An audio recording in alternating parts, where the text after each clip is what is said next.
to the 2 or 3 people watching this video. Today I'm going to be showcasing this tunnel board design that I made. The machine has 3 parts that I will be explaining, and I will also be showing a test run of it working and drilling a hole in this wall, which I have filled at least 5 times over with stone, so we probably won't be getting any ores anytime soon. So let's start with the explanations of each part. First off, we have the main drill bit.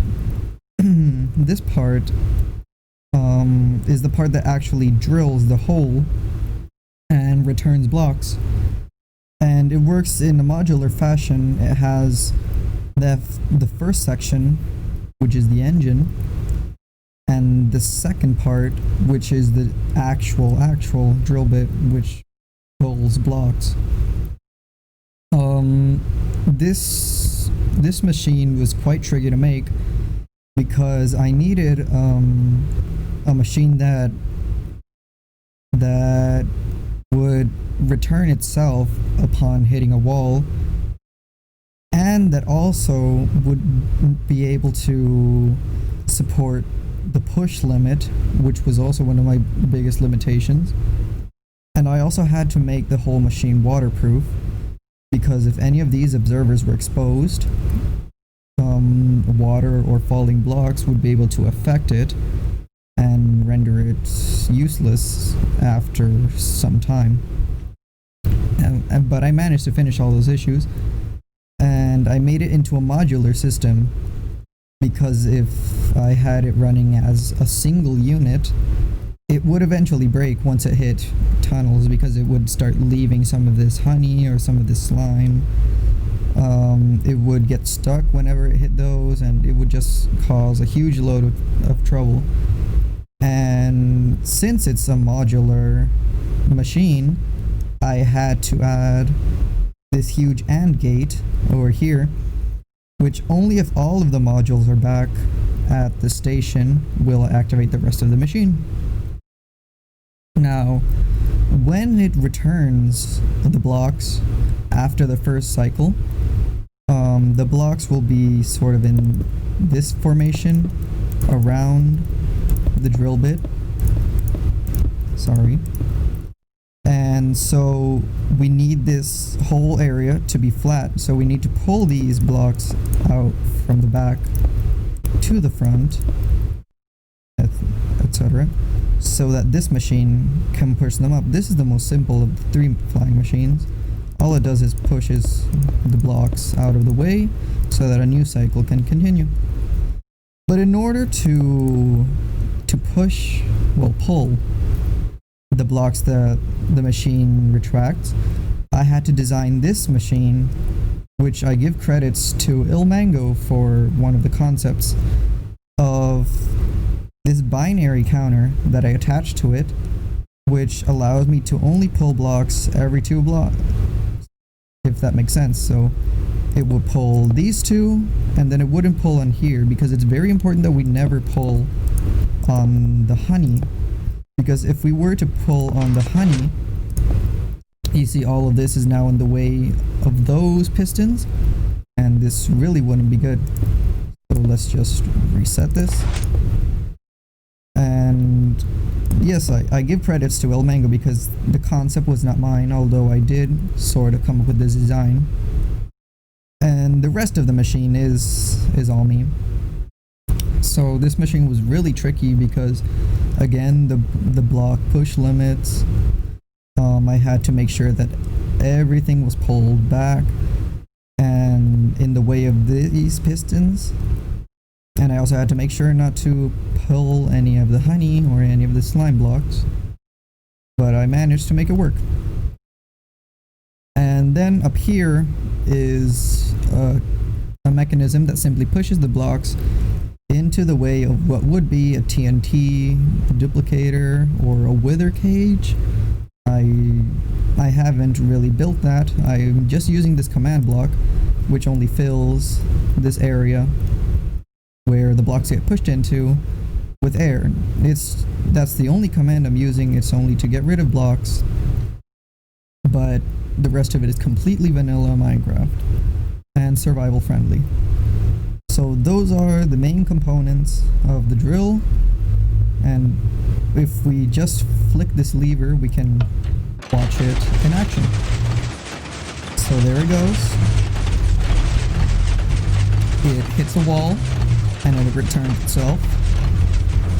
I had to use trapdoors here in order to update the observers so they could initiate the return sequence. And here we can see what I was talking about. It'll only retract every 2 blocks.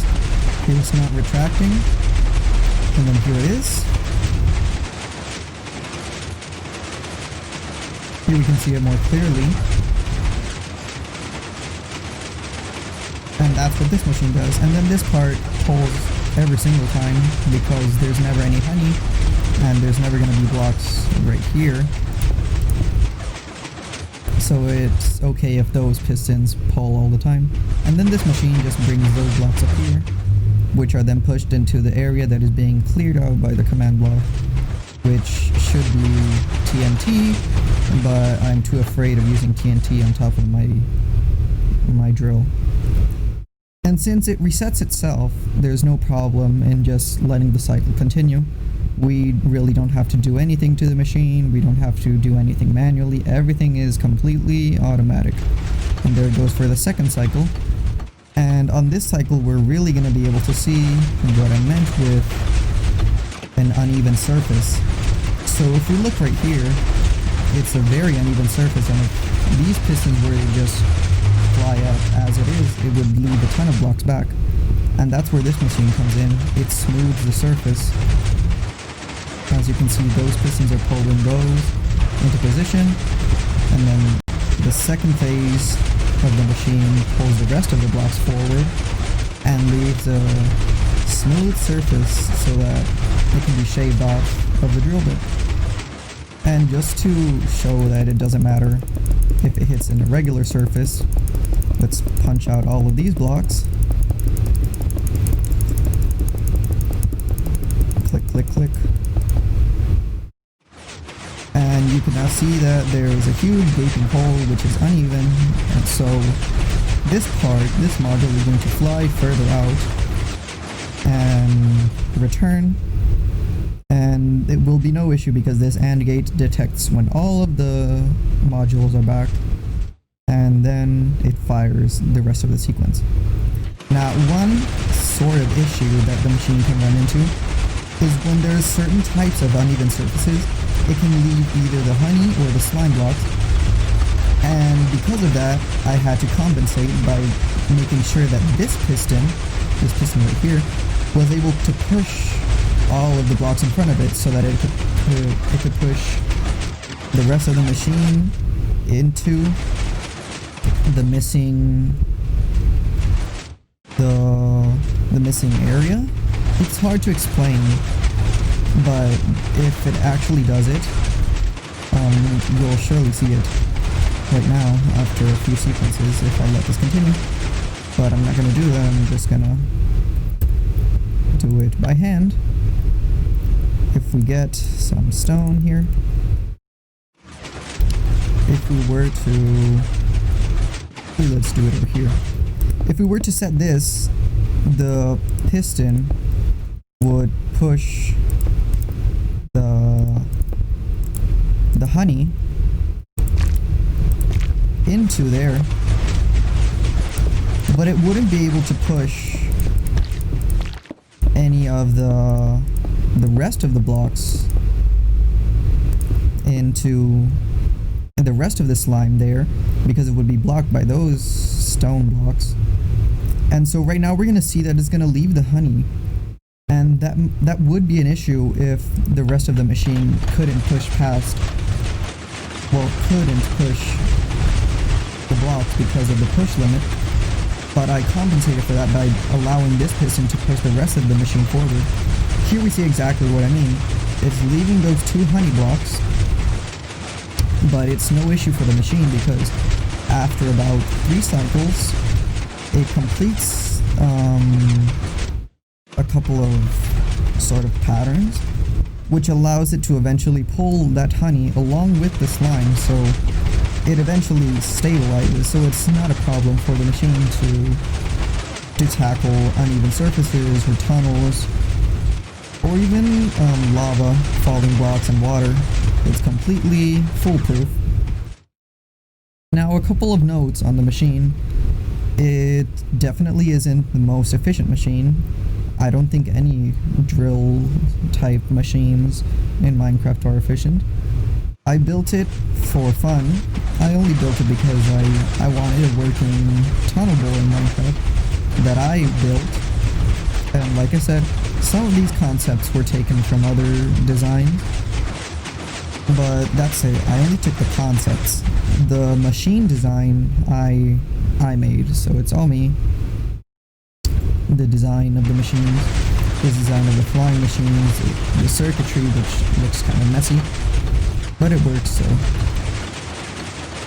But this machine definitely won't be the most efficient thing to build in your vanilla Minecraft survival world, because it gets progressively slow the further it goes, and obviously over time it'll be just more efficient to mine out that area by hand. But again, this machine wasn't built with practicality in mind. It was built out of fun. So if you like this machine, that's cool. If you want to build it, that's cool too. I'll probably try to make a tutorial on how to make it, but it's quite a lot, so I'll be explaining the components in further detail maybe in another video. And then the circuitry is up to you. If you can recreate it or improve it, that's really up to you. But I hope you like this design. Thank you again to the 4 people watching this video. I hope you enjoyed it. And yeah, I'll see you in 7 years.